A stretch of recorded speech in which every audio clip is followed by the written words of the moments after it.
सत श्री अकाल दोस्तों।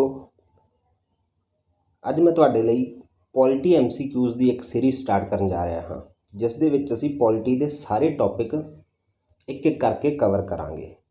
अज उसका साडा पहला जो पार्ट है वो असीं देखांगे। इस दे विच कुछ क्वेश्चन अज असीं डिस्कस करांगे जो कि हर तरह के एग्जाम के लिए इंपोर्टेंट हैं।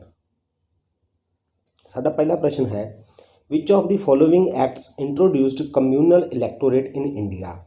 भारत दे विच इन्हां विचों किहड़ा एक्ट है जिस दे द्वारा संप्रदायिक जो चोण प्रणाली है उसकी शुरुआत की गई सी। तो इसका आंसर है option C, Indian council Act 1909, जिसनों कि मार्ले मिंटो रिफॉर्म्स का मार्ले मिंटो एक्ट के नाम के नाल भी जानिया जाता है। इस दे द्वारा मुसलमानों के लिए ਵੱਖਰੀ जो चोण मंडल सी उसकी स्थापना की गई सी, उसकी व्यवस्था की गई सी। इसलिए इसनूं जानिया जाता है कम्यूनल इलैक्टोरेट के लिए एक्ट।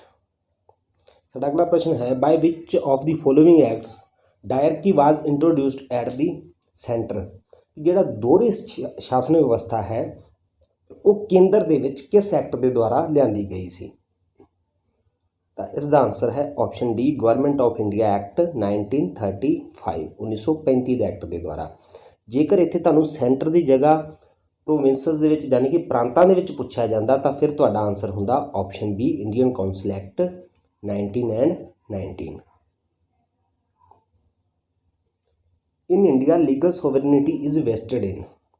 जो कानूनी प्रभुता है, संप्रभुता है, वो भारत दे विच किस दे द्वारा स्थापित की जाती है।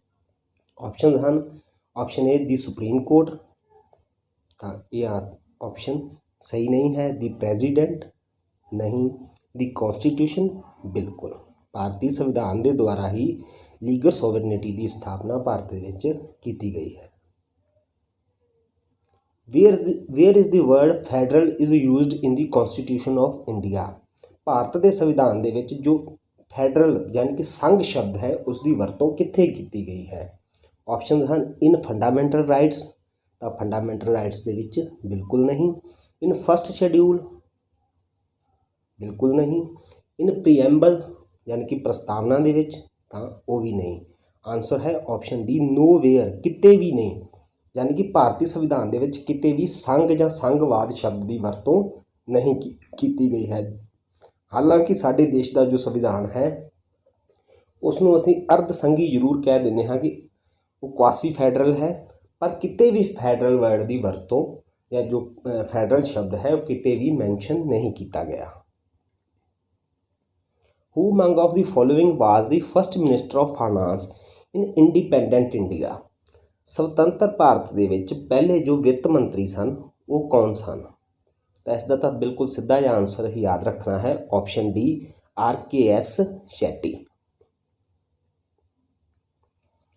What is the meaning of secular state that has declared by the Constitution for India।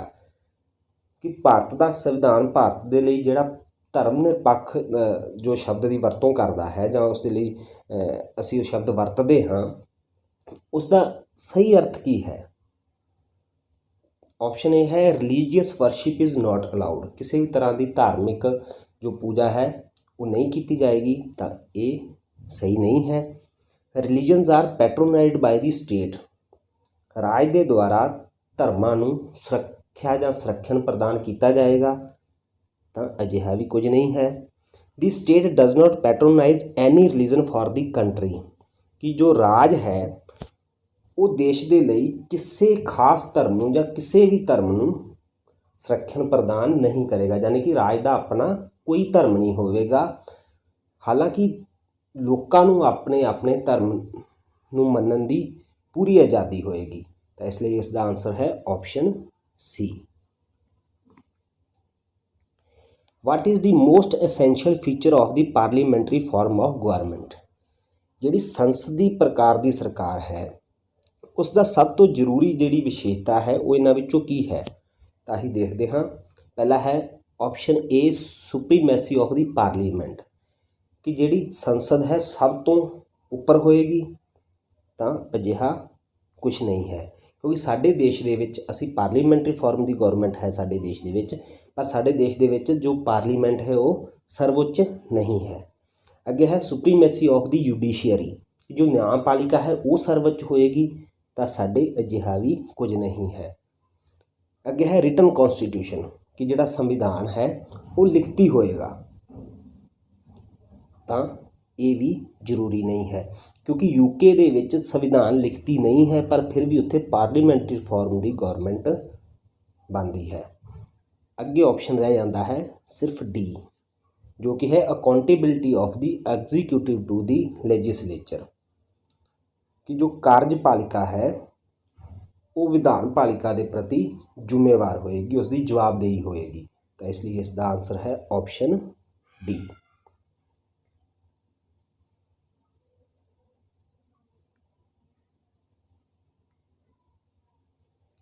When did India become a complete sovereign democratic republic? ਜੋ ਸਾਡਾ ਦੇਸ਼ ਹੈ ਭਾਰਤ, ਉਹ ਕਦੋਂ ਪੂਰੀ ਤਰ੍ਹਾਂ ਪ੍ਰਭੂਤਾ ਸੰਪੰਨ ਲੋਕਤੰਤਰਿਕ ਗਣਰਾਜ ਬਣਿਆ ਸੀ? ਤਾਂ ਇਹ ਅਸੀਂ ਸਿੱਧੇ ਜਿਹੇ ਰੂਪ ਦੇ ਵਿੱਚ ਯਾਦ ਕਰਨਾ ਹੈ, ਆਪਸ਼ਨ ਡੀ 26 ਨਵੰਬਰ 1949 ਨੂੰ।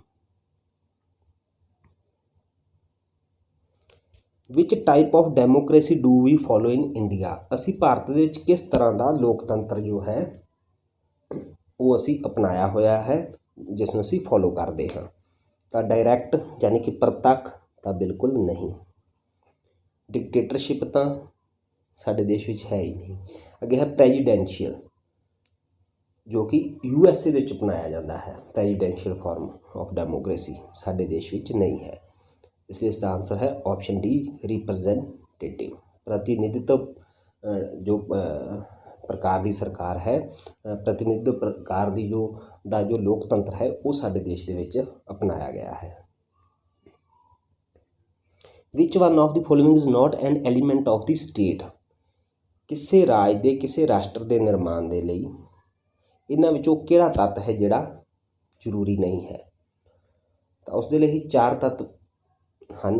ਪਹਿਲਾ ਹੁੰਦਾ ਹੈ ਟੈਰੀਟੋਰੀ, ਉਸ ਦੇਸ਼ ਦਾ ਭੂ ਭਾਗ, ਗਵਰਨਮੈਂਟ, ਉੱਥੇ ਇੱਕ ਸਰਕਾਰ, ਔਰ ਪੋਪੂਲੇਸ਼ਨ ਜਨਸੰਖਿਆ, ਔਰ ਇਸ ਦੇ ਨਾਲ ਹੀ ਸੋਵਰਨਿਟੀ ਸੰਪ੍ਰਭੂਤਾ।